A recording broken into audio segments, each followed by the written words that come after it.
the student goes to the guru and says, what is God? Who is God? And after giving an explanation, he says, Yadi manyase suvedeti dabhramevapi nunam tvam vetha brahmano rupam. Yadasya tvam yadasya mima deveshvathanu mimamsyamevate manye viditam. Which means, he says, if you think you know it well, you know little indeed. You don't know it. If you think you know God, Brahman, you don't know anything.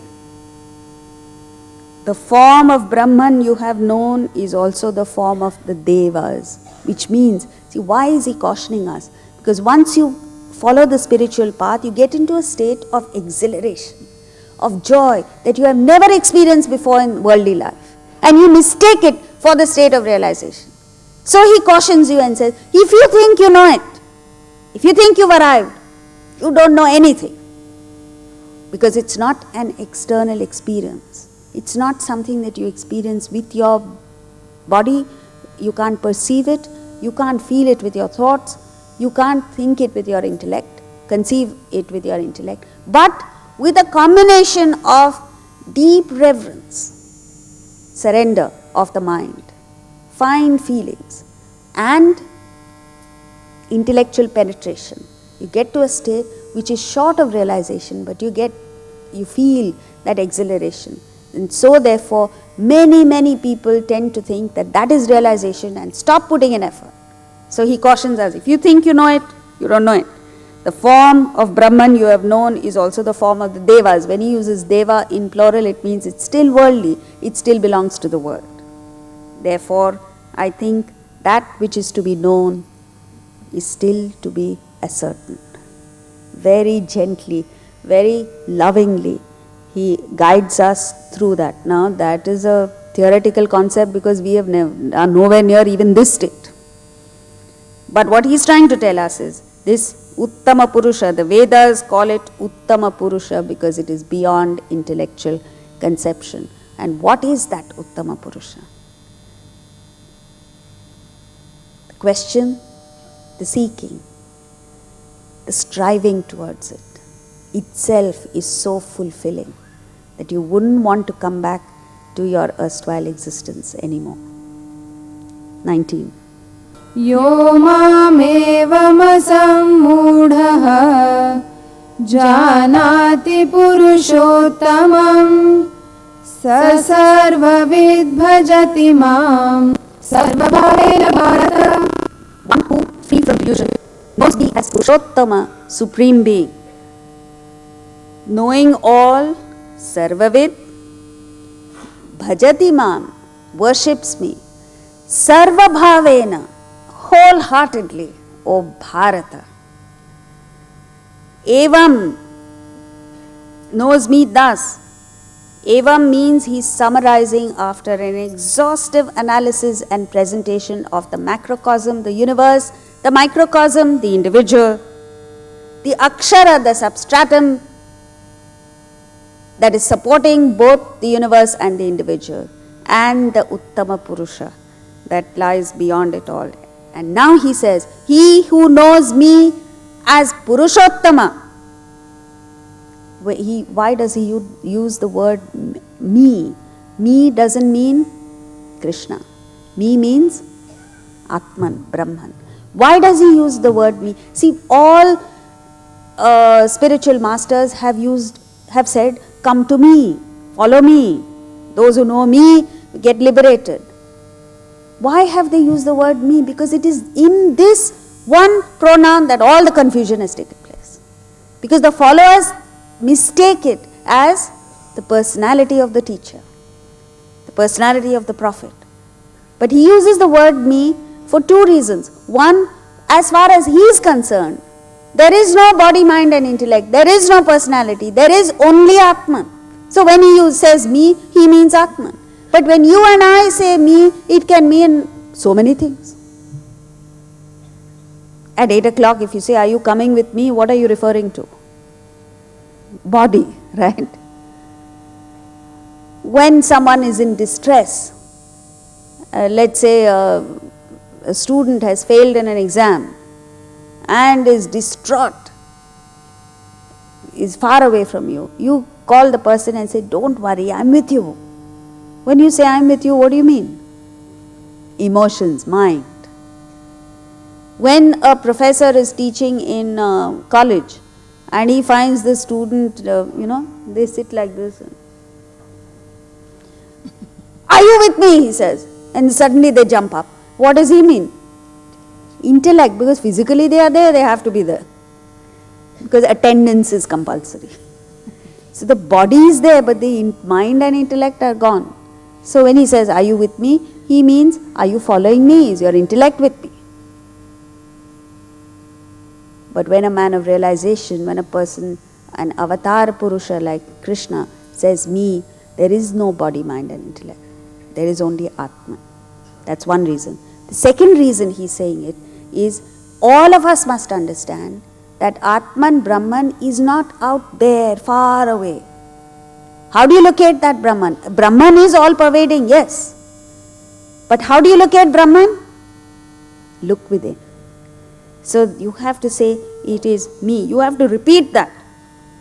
He who knows me. If I get to know myself, if I come to know me as Purushottama, then what happens? Asammudha. You're free from delusion. What is the delusion?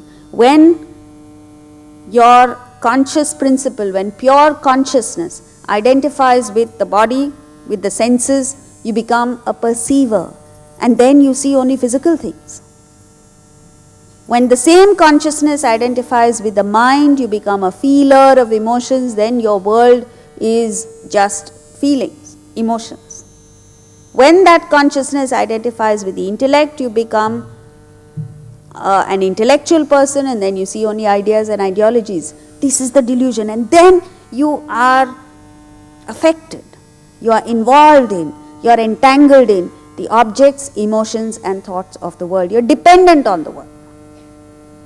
This is the delusion. The delusion is that you are body, mind and intellect. You believe that you are the body, mind and intellect. Once you identify with the Purushottama, you understand you are Atman playing around with the body, mind and intellect, and that makes a world of difference. Then you are no longer subjected to the tyranny of the objects, emotions and thoughts of the world. Asammudha, not caught up, not deluded. You've managed to extricate yourself from this involvement. The world is still there, the body, mind and intellect are still there, so don't worry, then nothing disappears. It's all there, but your approach to it is different. You approach it as a lord, a master, a king, not as a servant, a beggar. Then he says, all-knowing, you become the conscious. All-knowing doesn't mean that immediately you gain knowledge of medicine, legal matters, chartered accountancy, everything. What it means is, you become the conscious principle which enables you to gain knowledge of various things. All-knowing, bhajati.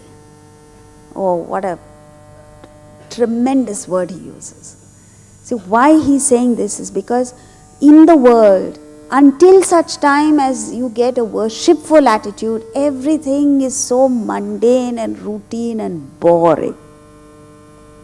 But the same thing that you're doing, whatever it is that you're doing, a person may be a salesman and the second person may be a delivery boy, courier.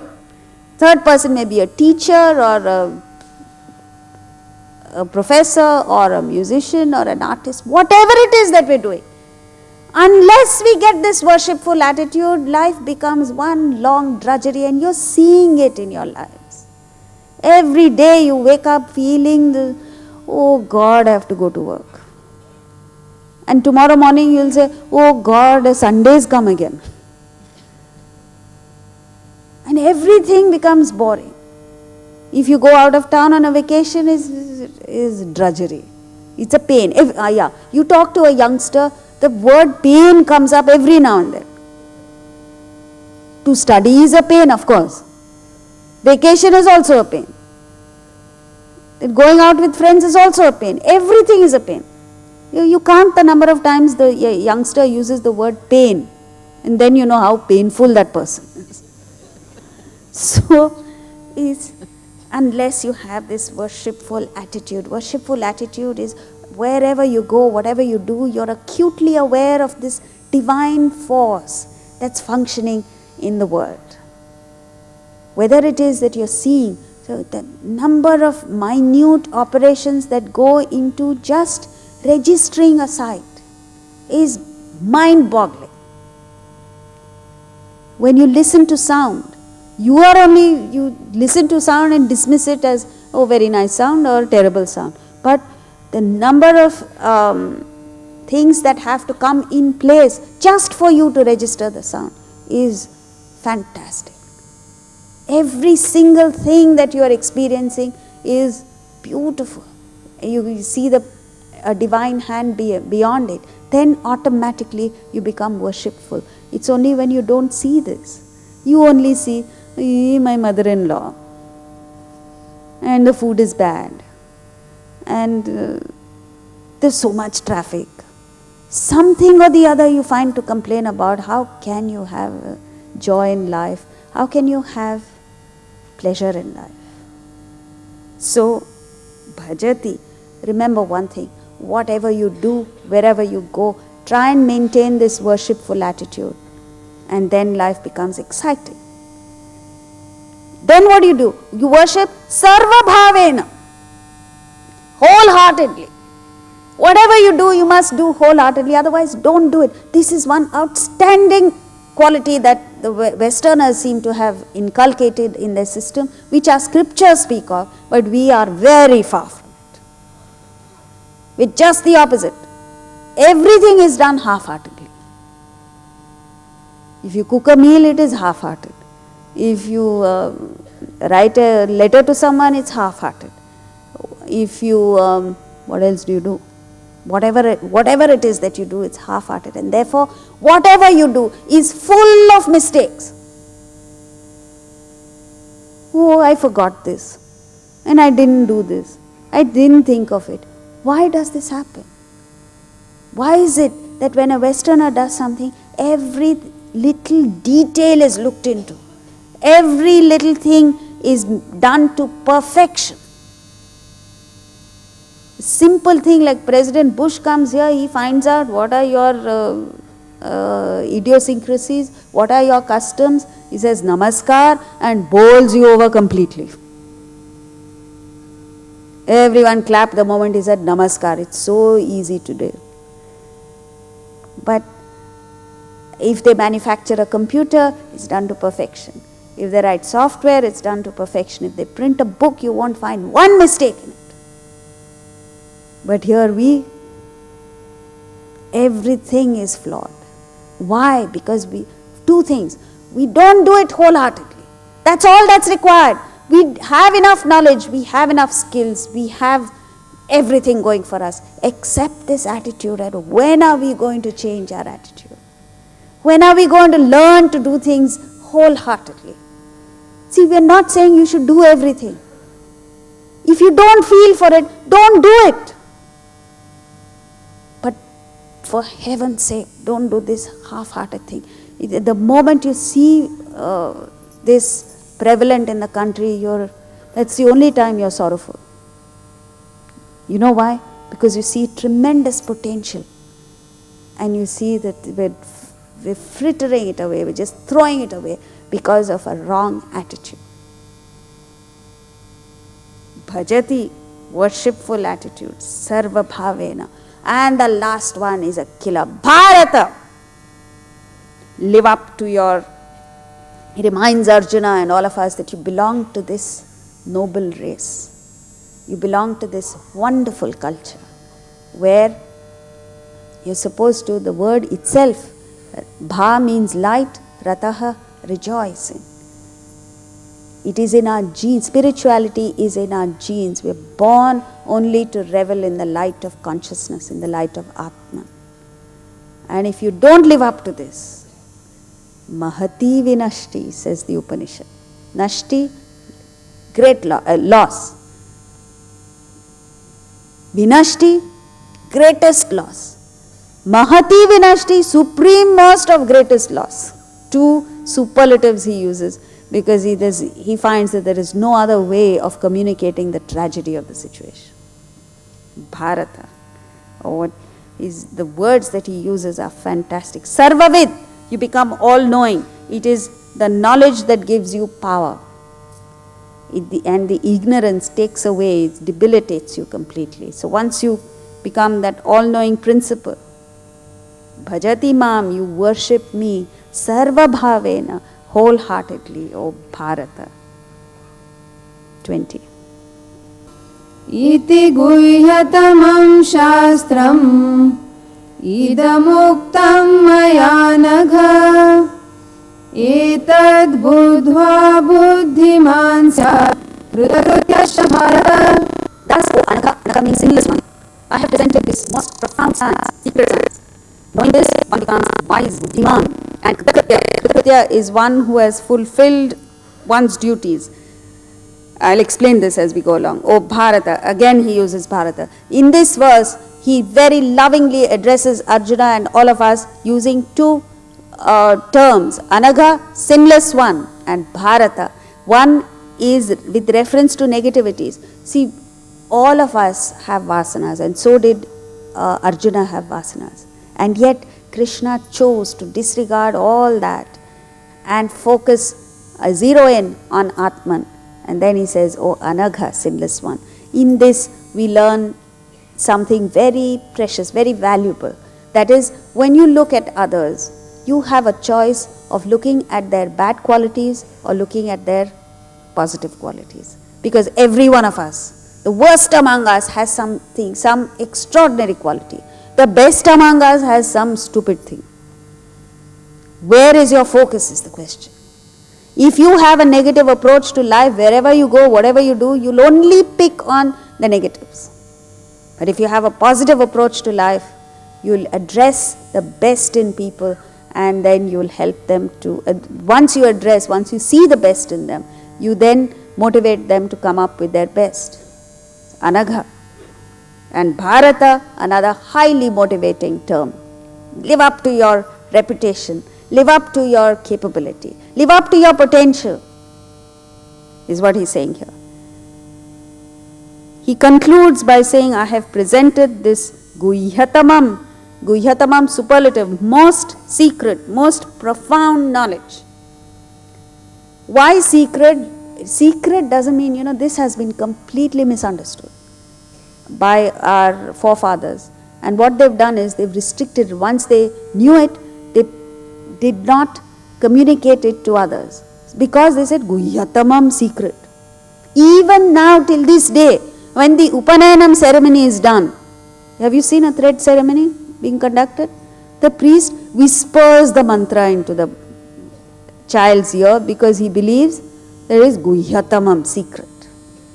It's a complete misunderstanding. It's not to be kept secret. It is meant to be communicated to all, because every single human being has the capacity to rise up to the level of self-realization. But it is secret now. Secret in the sense that it is unknown. Anything to do with body, mind and intellect, we are well versed in it. You ask anybody shopping, you just say, where is this available? You will get the complete lowdown on things. You ask someone where to get the best jewelry, where to get the best vegetables, where to get anything, it will be available. But you say, where is Atman? Pin drop silence. Why? Because it is unknown. So in that sense, it is guhyatamam. Shastram, science, it is the most logical explanation, derivation of the truth through scientific, logical methods which can be verified by anybody who follows the method. Science is like that.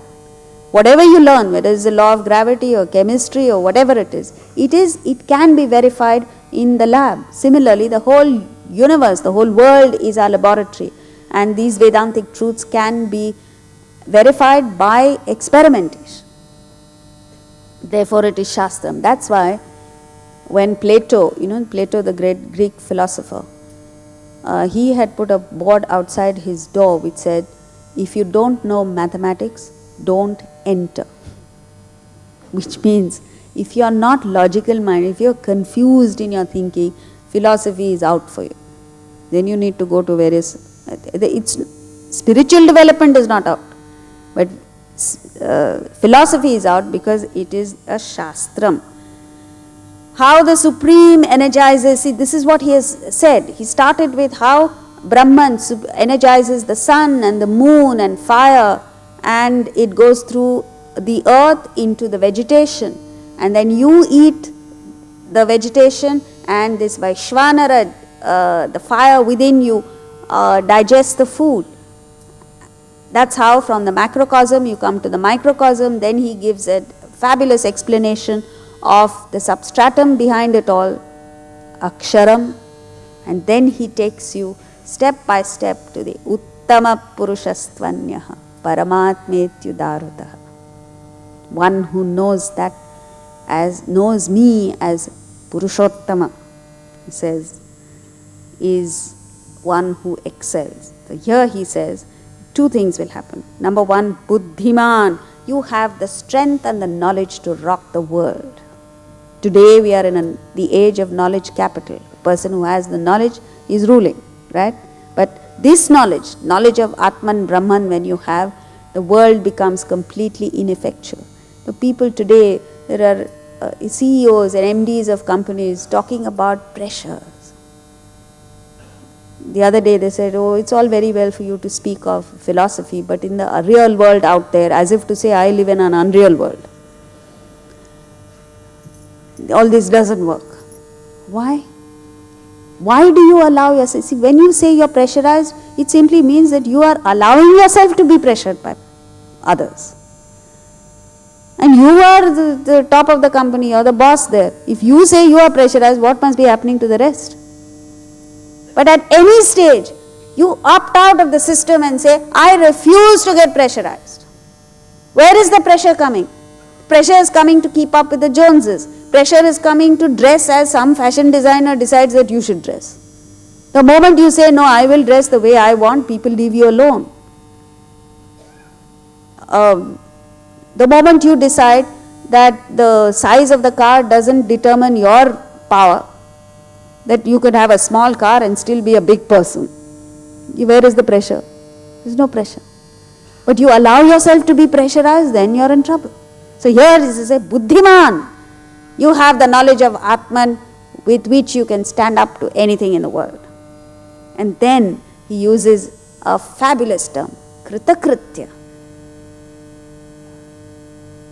You've achieved all that had to be achieved in life. This is a fabulous state. This is what gives you peace of mind. As against this, what are we all doing? We are performing what is known as kamya karma, desire-ridden activities. And the more desires you fulfill, the less fulfilled you become. The state of emptiness, as we were talking about the other day, never leaves you.